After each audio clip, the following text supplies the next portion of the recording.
Hola, soy Pablo Armero y esto es la Biblia hoy. Bienvenidos. De nuevo, tenemos delante nuestra un reto y es leer la Biblia en el segundo capítulo de Génesis, teniendo en cuenta todo lo que hemos aprendido en la serie, que hay un autor instrumental, que hay un lector real y que yo cuando llego al texto, como tú, llegamos como lectores imaginarios, que tenemos que hacer un proceso de investigación, de lectura especializada para poder entender estos relatos que se escribieron sobre el año 1500 antes de Cristo. Ese reto de hoy nos va a ayudar a comprender mejor la relación que existió entre el capítulo 1 y el capítulo 2 de Génesis. A veces los métodos que utilizamos para leer la Biblia no nos permiten mantener los textos en sus propios contextos, sino que montamos una lectura a través de la historia del cristianismo que nos hace a veces pensar que la Biblia dice una cosa cuando en realidad leyéndola en todo su conjunto, nos ayuda a comprender otra muy diferente. Profundizando en las escrituras, el segundo relato de la creación, creación y caída. El Salmo, 100 el Salmo, el Salmo 19:1 dice, los cielos cuentan la gloria de Dios y el firmamento anuncia las obras de sus manos. Por lo tanto, cuando miramos el mundo que nos rodea y el vasto universo, aunque nuestro mundo esté rodeado de problemas, de conflictos, todavía es posible ver un orden establecido por Dios en la creación. Comencemos recordando del programa anterior que Dios en el sexto día pobló la tierra. ¿Qué entendían los lectores reales del primer relato de la creación? ¿Quiénes eran esos lectores? Moisés recibió la inspiración de Dios para contarnos los primeros capítulos del Génesis con un sentido pedagógico, no con un sentido científico. Saber quiénes eran los que habían salido de Egipto, los que estaban atravesando el lugar donde Dios hablaba, y cuando llegaran a la tierra prometida, supieran de dónde venían, quiénes eran y cuál es el papel que Dios les había otorgado en ese nuevo territorio que terminarían por heredar tras el fallecimiento del autor de estos textos. Por lo tanto, en primer lugar, tenemos que ver que detrás estaba Egipto, politeísta, pagano, con muchísimas divinidades. Inclusive, los hijos del faraón pensaban que eran los hijos de los dioses.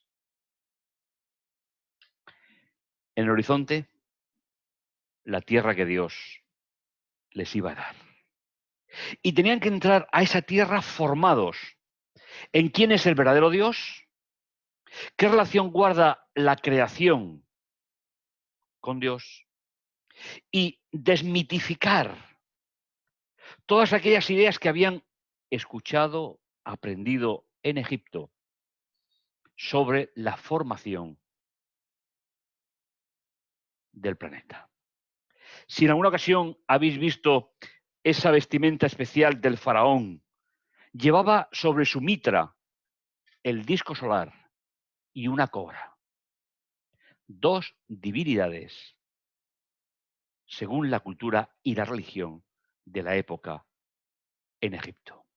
Pero cuando enfrentamos relatos como el que vamos a leer en el día de hoy, tenemos que saber también que hasta el diluvio, y según se ha ido encontrando prácticamente en todos los continentes del planeta, habían propuestas de aparición de la vida que eran mitos.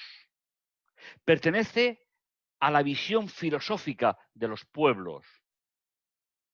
Por eso, los primeros relatos del Génesis, del capítulo 1 hasta el capítulo 11, debemos de leerlos como relatos que desmitifican el pensamiento del hombre con respecto a nuestros orígenes. Porque Dios, conociendo a qué se enfrentaba el pueblo y a qué nos enfrentaríamos después los seres humanos, nos dejó los relatos del Génesis. Tú y yo somos un proyecto de Dios por creación y le dio a la primera pareja la capacidad de engendrar hijos, de los cuales tú y yo somos un exponente de ese proyecto original de Dios. Por lo tanto, leer el segundo capítulo de Génesis hoy lo podemos comparar de forma minuciosa con diferentes propuestas de aparición de la vida. Pero aparte nos llevaría muchísimo tiempo. No cumpliríamos el objetivo de este programa. Por lo tanto, pensemos, como primer punto, que existen diferentes sistemas de aparición de la vida, inclusive el famoso planteamiento sobre la evolución. Pero la Biblia nos va a plantear en dos relatos, capítulo 1, que vimos en el programa anterior, y capítulo 2, que vamos a repasar en el día de hoy, cómo Dios nos enseña a ir contra los mitos, contra las creencias erróneas del ser humano. Nos centramos a modo de repaso en el primer relato de la creación, en los versículos del 24 en adelante de Génesis 1. En primer lugar, Dios va a llenar la tierra con los animales y lo hace en dos etapas. Un proceso intelectual y dijo Dios, produzca la tierra seres vivos, y a continuación, un proceso ejecutivo. E hizo Dios las grandes bestias, hizo Dios los animales. En la creación del ser humano, los versículos del 26 al 28, nos encontramos también que la aparición del ser humano es ahora, se hace en tres etapas. De nuevo Dios dice, hagamos al hombre. En segundo lugar, como ejecución, y creó Dios al ser humano a su imagen. A imagen de Dios lo creó, varón y hembra los creó.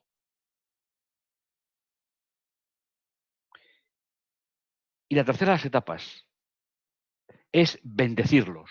Es decir, es poner en funcionamiento ese proyecto de Dios. Recordemos, tal y como lo vimos ya en el programa anterior. Cuando Dios creó a la primera pareja, a los dos les dio las mismas instrucciones. A los dos le dio su imagen, es decir, la capacidad que tenían de gobernar la creación según ese mismo criterio de Dios.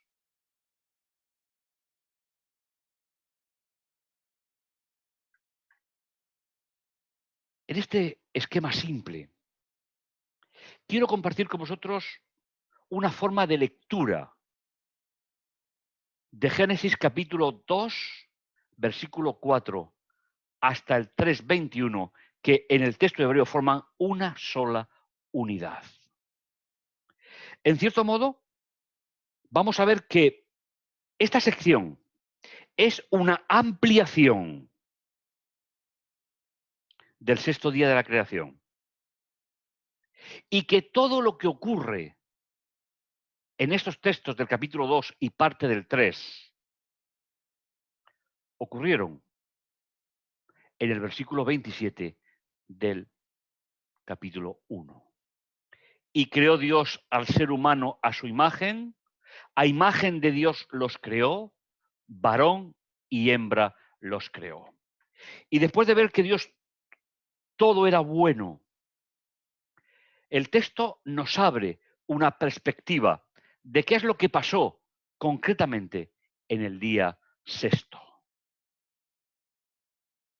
Pienso, y por eso lo comparto con vosotros, que es una buena forma para entender el segundo relato de Génesis, supeditado por propia lógica al primero, sin poder sacar una conclusión diferente que vaya en contra de lo que Dios estableció a través de la inspiración en el primer capítulo. Esta sección tiene tres partes, como siempre procuro pasaros una visión completa. Vamos a leer en el programa de hoy los versículos del 2.4 al 3.15, no todo, lo relacionado con la aparición del ser humano, en esa visión amplificada de cuando Dios creó a la pareja. Me gustaría simplemente leer a modo de introducción la parte central de esta sección, es decir, el capítulo 3, versículo 16. Porque es lo que va contrario a la creación. Si cogemos nuestra Biblia y buscamos en Génesis, capítulo 3, versículo 16, nos dice lo siguiente. Y a la mujer le dijo, se multiplicarán sobremanera las molestias en tus embarazos. Con dolor tendrás a tus hijos. Y la segunda parte del versículo es lo que es contrario completamente al plan original de Dios. Tú ansiarás a tu marido y él te dominará. Esta es la consecuencia de todo lo que vamos a ver en la primera parte. La consecuencia de la entrada del pecado. Pero permitidme plantearos una pregunta que me parece vital para entender estos relatos de Génesis. Para nosotros, como creyentes en la palabra de Dios, ¿qué tiene más importancia para el matrimonio y el sábado? ¿Qué tiene más importancia? ¿La instrucción de Dios antes de la entrada del pecado o las consecuencias del pecado que han ido deteriorando todo ese proyecto de Dios? Creo que la explicación o la respuesta a la pregunta es fácil. Cualquier lector de la Biblia que lee los textos con el sentido de desmitificar los grandes errores a lo largo de la historia de la interpretación, no puede aceptar una distorsión del matrimonio, ni una distorsión de lo que es todo el mundo, de lo que Dios creó y aceptó. Aunque la sociedad tenga sus propios mitos que rompen o desdibujan la mente revelada de Dios. ¿Qué podemos aprender, recordar de la creación de la pareja en el segundo capítulo? Dentro de esta sección, la primera extraemos un texto, Génesis capítulo 2, versículo 8.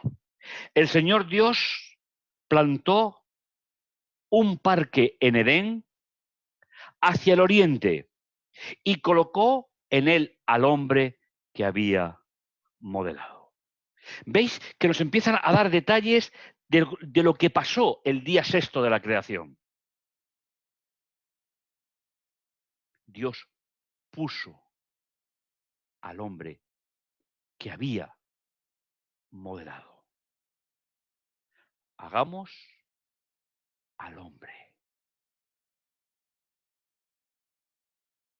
La segunda de las secciones son del 11 al 23, donde nos vamos a parar más concretamente en el tema y programa de hoy. El Señor Dios se dijo, no es bueno que el hombre esté separado.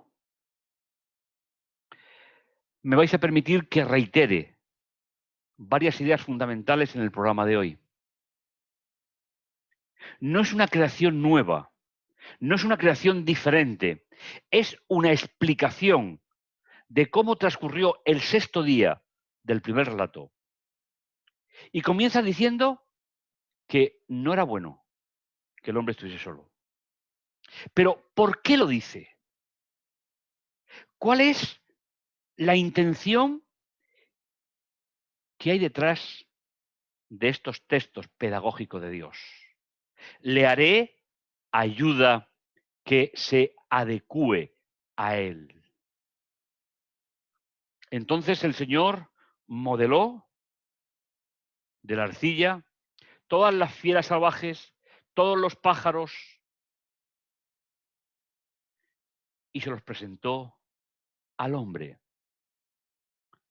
para que él les pusiera nombre.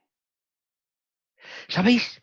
En la mentalidad bíblica, poner nombre significa dominar la situación. Dijimos en el programa anterior que Dios estableció un orden en la creación. Primero Dios, después el ser humano, compuesto por hombre y mujer que tenían su imagen, para gobernar la tercera parte o el tercer estamento de la creación. Ahora, en el capítulo que nos ocupa, esta idea va a ser ampliada diciendo que Dios le puso a Adán todos los animales que había creado, es decir, todos los genomas primarios de los animales que conocemos hoy. Y según dice el relato, cuando Moisés está escribiendo, y cada uno ser vivo llevaría el nombre que el hombre le pusiera. Y ahora tenemos en el siguiente versículo. Así, el hombre puso nombre a todos los animales domésticos, a los pájaros del cielo y a las fieras salvajes. Mas para él no se halló la ayuda adecuada. Veis que aparece tanto en el versículo 18 como en el versículo 20. Este relato nos cuenta cuál es la relación entre la formación de los animales y la creación de la pareja. Detalle este que no estaba en los planes del diseño del capítulo 1.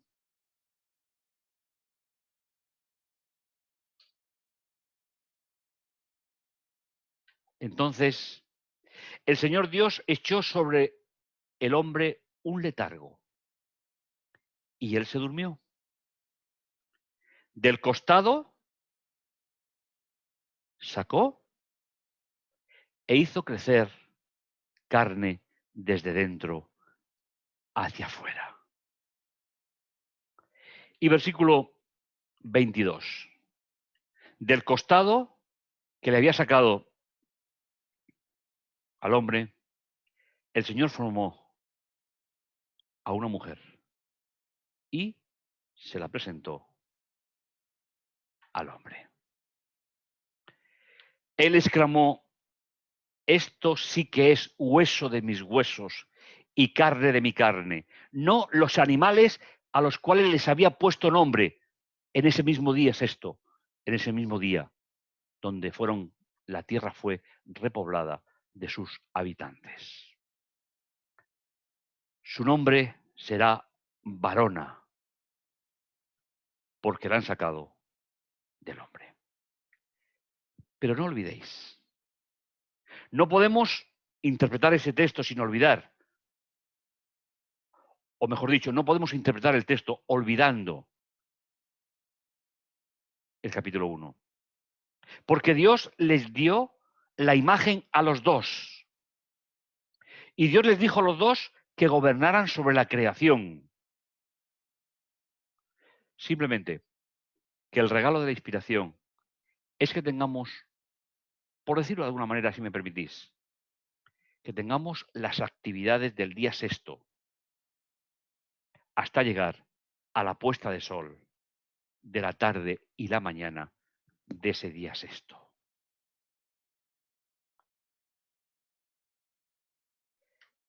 ¿Cómo podemos explicar, para no desvirtuar el relato, para no seguir con los mitos que tanto la filosofía como las teorías de la aparición de la vida e incluso lo que hemos heredado nosotros como cristianos después de casi 2000 años en que Jesús estuvo en la tierra? ¿Cómo podemos entender en la Biblia el término auxiliar o término ayuda idónea? ¿Sabéis? El término original aparece no solamente aquí, sino que también aparece, por ejemplo, en algunos salmos. Y siempre que aparece este término, está relacionado con Dios, en primer lugar, que ayuda y completa al ser humano. Y, por supuesto, a nadie se le ocurre establecer una inferioridad de Dios con respecto al ser humano. Por tanto, la inmensa mayoría de las veces que aparece el término está identificando a Dios que completa las necesidades del ser humano y dignifica al ser humano.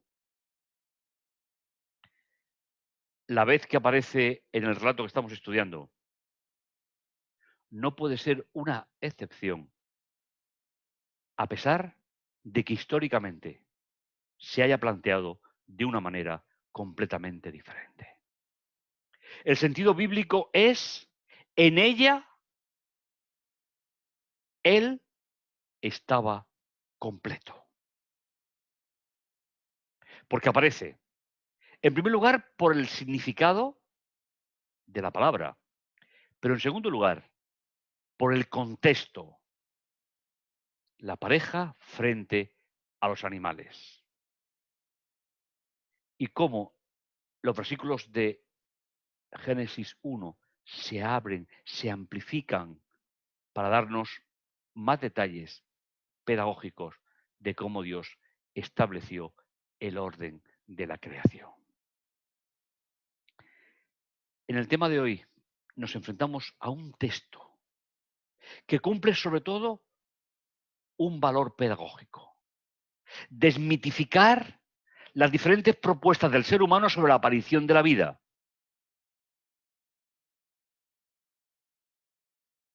La que nos compete a nosotros como lectores imaginarios. En nuestro contexto, en nuestro mundo, la gran propuesta antropológica y filosófica es la hipótesis de la evolución. Nosotros como lectores, que tomamos estos textos como palabra de Dios, que creemos en la inspiración de los textos, nos ayudan a desmitificar todos esos mitos que han ido apareciendo a lo largo de la historia del ser humano. Los nuestros, la teoría de la evolución teísta y algunos otros planteamientos, o cualquiera de los anteriores, de todo un gran abanico de propuestas de aparición de la vida, alejadas, sobre todo, del plan original de Dios. No lo olvides. Lee el texto como lector que llega después del tiempo y mira a tu alrededor. ¿Cuáles son las propuestas que se hacen? ¿Diseños diferentes de matrimonio? ¿Diseños diferentes de pareja? ¿Diseños completamente diferentes, intelectualmente hablando, de la aparición de la vida? El relato que le sirvió a los primeros destinatarios que iban de camino hacia la tierra prometida, te sirve a ti y me sirve a mí hoy todavía para aprender cuál es el plan de Dios para mi vida. La vida no apareció por una serie de catástrofes y una serie de muertes. La muerte entró por causa del pecado y anteriormente ya Dios había creado el planeta, el universo y la vida.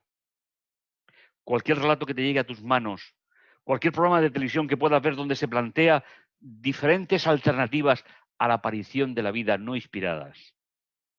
Tienes los relatos de Génesis 1 y Génesis 2 para comprender el plan de Dios y para conocer mejor a Dios cada día. No lo olvides. Esto es la Biblia hoy y nos encontraremos en el siguiente episodio de Profundizando en las Escrituras. Que el Señor te bendiga profundamente.